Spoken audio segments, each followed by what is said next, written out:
Assalamualaikum warahmatullahi wabarakatuh. Saya Imas Nur Ainin sebagai guru pengajar Bahasa dan Sastra Indonesia di SMA Negeri Cihaur Betik. Pada pertemuan kali ini, saya akan membahas materi mengenai memahami isu terkini lewat editorial. Editorial merupakan salah satu rubrik yang ada di media massa cetak, seperti koran, majalah, atau buletin.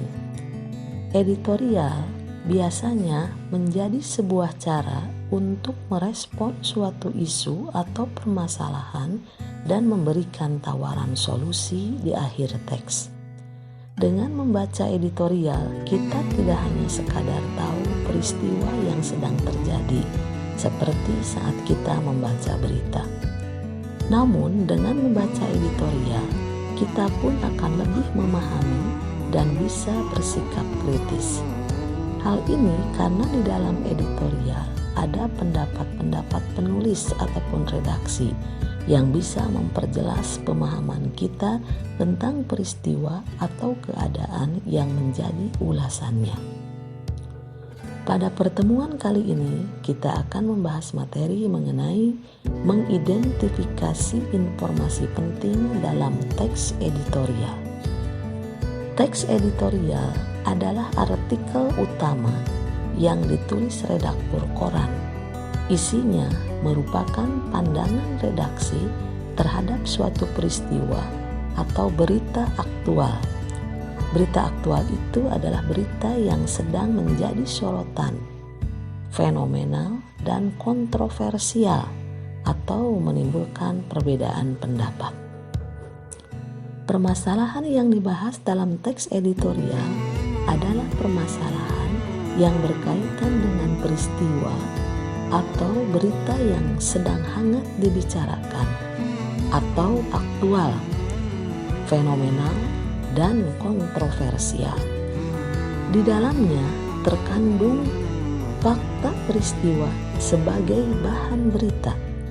Fakta ini ditelusuri kebenarannya dengan berbagai strategi. Hal ini dimaksudkan agar berita itu benar adanya sehingga terpercaya, bukan sebagai gosip murahan.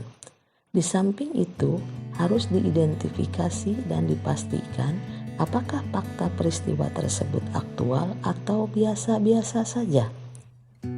Dilihat dari isinya, editorial berisi tesis atau pernyataan umum, diikuti oleh argumentasi-argumentasi secukupnya, dan diakhiri dengan penegasan ulang atas argumentasi-argumentasi tersebut. Untuk dapat mengetahui permasalahan dalam teks editorial, maka bacalah contoh teks editorial yang berjudul Kado Tahun Baru 2014 dari Pertamina. Itu terdapat pada buku teks Bahasa Indonesia untuk kelas 12 halaman 87 sampai 88. Setelah selesai membaca, tentukan pernyataan umum ataupun tesis, argumentasi-argumentasi, dan penegasan. Demikian materi yang dapat saya sampaikan pada pertemuan kali ini. Semoga dapat dipahami. Wassalamualaikum warahmatullahi wabarakatuh.